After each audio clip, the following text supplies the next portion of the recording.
I'm Anna Urban, and this is the Wildly Different podcast. I'm going to talk about all the wildly different takes out there on ADHD, neurodivergence, spirituality, manifestation, the meaning of life, trauma, shame, joy, purpose, and of course, all the actionable, practical strategies from the super scientific to the super esoteric. Some episodes will leave you with more questions than answers, but that's exactly the point. Is ADHD a disorder or a gift? Are we here to hack our time or maybe even to reimagine what productivity looks like entirely? How do we get ourselves to do the things we say we're going to do, even when every cell in our body would rather do something else? Are we neurodivergent, or are we aliens from Atlantis sent here to evolve humanity? Are supplements a scam? What's the deal with ADHD meds, and why do we have so much drama about it?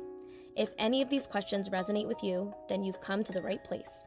Let's get untamed. Welcome back, my wild humans, to the Wildly Different podcast. I'm Anna Urban. I want to tell you a little story. This morning, I was driving my kids to school when I ran into a road closure. And I have a pretty awful sense of direction. So even though I've driven to the school probably hundreds of times, I ended up taking a couple wrong turns before finally getting them there. And then I did the exact same thing on the way back home. We all deal with road closures, and it's annoying when it happens, but we just kind of figure it out and continue on our way. When I was prepping for this podcast, I realized that this is such a perfect analogy for what I want to talk about today, which is what to do when you feel stuck and like you can't take action. It has everything to do with how we approach our ADHD brains. In a lot of ways, you can think of our executive functions or our brain wiring as having road closures. It's not that we can't get where we need to go, but sometimes we hit a block and we have to take a different route to get there. So just a quick little brain science before we move on. Our executive functions are what make us human. So think of them as the brain's GPS. They're the skills that help us plan, focus, remember what we're supposed to do, regulate our emotions, and get things done. Things like starting a task, staying on track, or adapting to when something unexpected happens, like, say, a road closure, all come from our executive functions. So for people with ADHD, our GPS sometimes glitches. It's not broken, but it might take us on some detours. And what we end up doing when we hit those detours is instead of saying, oh, this is a detour, this is neutral, we turn it into a story about ourselves. And this stems from years of conditioning, it stems from a lack of self-awareness, it stems from not being able or not ever having learned how to regulate our emotions, it stems from being misunderstood, it could stem from a late diagnosis, right? But these are all aspects of our brain and the origin of ourselves, of our ego, of our shadows that we can become more aware of in order to choose a different path. So as I was thinking about that road closure and how it mirrors our ADHD brain, I realized something really important. The way that we respond to those roadblocks can completely change the outcome. When we hit those blocks, we usually go one of two ways. We either sit there stuck, spiraling in frustration and self-doubt, or we figure out another route and we keep going, right? Picture an actual road closure. Like, what would you do if you came up to that barrier? Like, you wouldn't just sit there, right? You would drive your car in a different direction. And so I want you to think about that in terms of a block, a road closure in your life right now. Right? It's not about the block itself. It's about how we choose to handle it. And a strategy that I want to teach you today is to define what done looks like. To define what done looks like in order to give your brain a map of where you're going. So let me give you an example of a client that I worked with. She was in grad school. She was trying to write a paper and prepare a presentation, but she felt completely overwhelmed and stuck. It wasn't just that the tasks were difficult, which they were, but it was more so what she was telling herself about the situation, about herself, that was making it so much harder. We broke it all down to create some neutral awareness of what was actually going on in the situation. So what she had to do, first we broke down what the actual project was. She had to write a paper and prepare a presentation.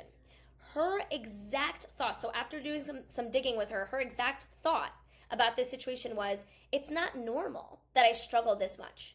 Why do I have all of these complicated emotions? I'm making this up.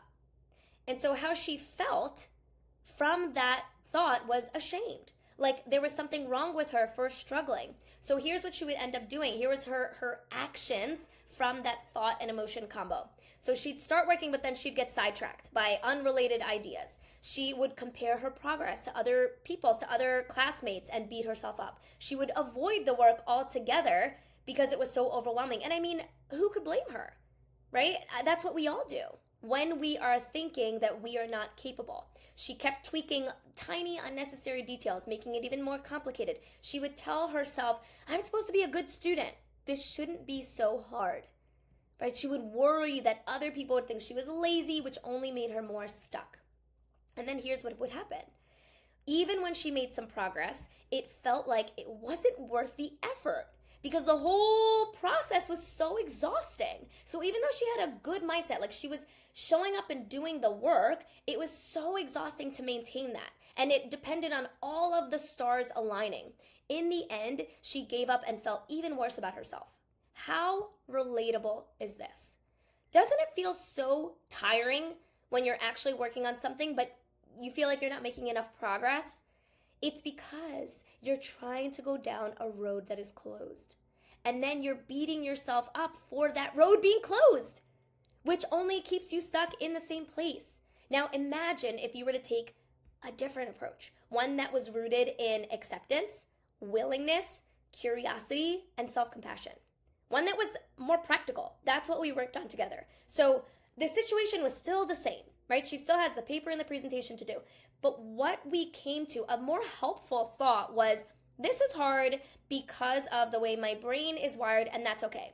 My emotions are valid, but I don't have to act on them. So meaning, it makes sense that I'm feeling shame, but I don't have to act on that shame. I can choose to act on a different thought emotion combo. Okay, so how she felt after that was more accepting of herself and her situation. And what I presented to her was this strategy of defining what done looks like. So when you define what done looks like, you are getting specific about what it is that you need to accomplish. And a really good cheat code for this is putting a number on it. So sometimes it could be a length of time, right? I'm going to do this for 30 minutes, but getting even clearer than that is something like what she did. She said, I'm going to write about 3 methods and I'm going to use 2 sources. Now her brain has a concrete roadmap of exactly where she's going. Often we don't know what exactly is expected of us, right? So for the presentation, she set a timer to work on just the first 5 slides. When we can get granular about what is actually the finish line, then we can get going, right? And so to add to that, she also scheduled time with a friend to work alongside her for accountability. She changed her environment by going to the library where she knew that she would be less likely to get distracted. She built in breaks to make sure that she was eating and resting so that she wasn't running on empty. And most importantly, she would catch that negative self-talk, right? That would try to trip her up and say, this shouldn't be so hard. It is what it is, right? Complaining about how hard it is doesn't actually move you in the direction of getting what you want done.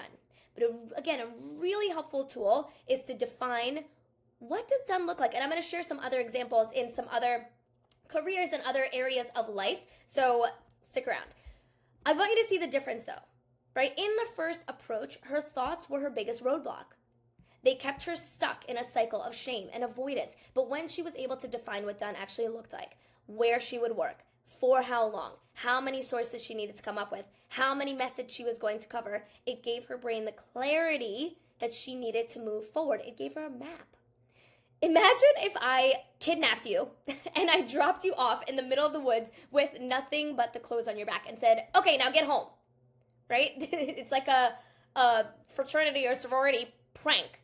That would be a pretty impossible task. And it would be wildly unfair for you to judge yourself for not being able to make it home.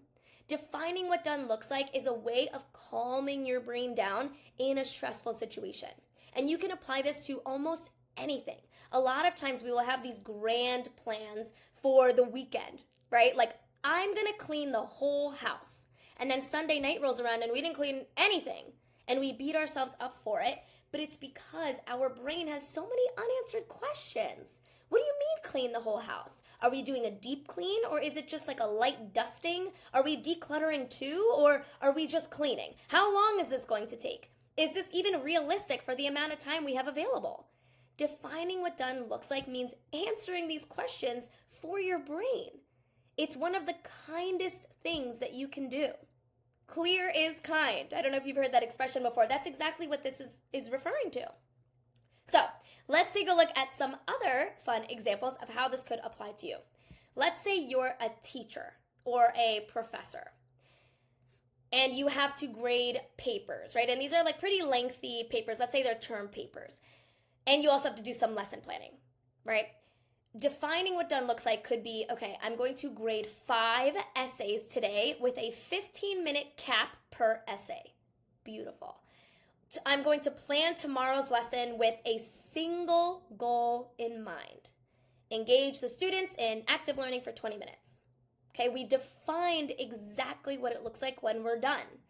For a lawyer is juggling case prep and client meetings. Defining what done looks like could be, I'm going to write the opening argument draft in bullet points, focusing on the first 10 minutes of the case. I'm going to spend 45 minutes drafting questions for one client deposition. If this reminds you of SMART goals, this is basically a version of that. It's just that sometimes with SMART, the acronym SMART, we can kind of get a little sidetracked by all of the letters in the acronym. Defining what done looks like can simply just mean communicating to your brain, how do you know when you're done? Like the cleaning house example. What exactly you're doing? How many rooms? Are you doing all of them? Right? What tools do we need? A physical therapist, for example. Let's say a physical therapist is procrastinating on writing client notes, or a psychologist or an OT, whatever. You have to write up the notes after every client session, and the notes are piling up. So what if defining what done looks like could be to create a template for client notes that I can rinse and repeat. 60-minute time cap to complete the template. And then another example of this could be complete notes for 3 clients within an hour, right? Using the preset template. For a parent, let's say you're a parent of 3, struggling with evening tasks, making dinner, helping with homework, and tidying up. Defining what done looks like would be breaking it down by category: dinner, homework, tidying. So for dinner, I'm going to cook 1 protein, 1 veggie, and 1 starch. 45 minutes or less. For homework, it's help each child for 20 minutes, focusing on the most challenging subject first. For tidying up, I'm going to spend 15 minutes decluttering the main living area before bed. Do you see how much calmer our brain gets when we know exactly what's expected of us and we're not judging ourselves for not being able to do it all? We just need a little roadmap. So defining what done looks like reduces decision fatigue, it reduces overthinking, and it creates momentum. It takes people from paralysis and self-judgment to clarity and action. So, your question for today. Every single podcast, I'm going to end with a question so that you can apply this in your own life. What is one area, one task, or one project in your life where you could clearly define what done looks like? How can you define what done looks like? I would love to hear how you use this strategy this week. So please message me on social media at Coach Anna Urban and let me know what you define for yourself, how you define for yourself what done looks like and what you're able to accomplish. I am so dang proud of you for choosing to work with your brain instead of against it, and I hope that you continue to stay wild.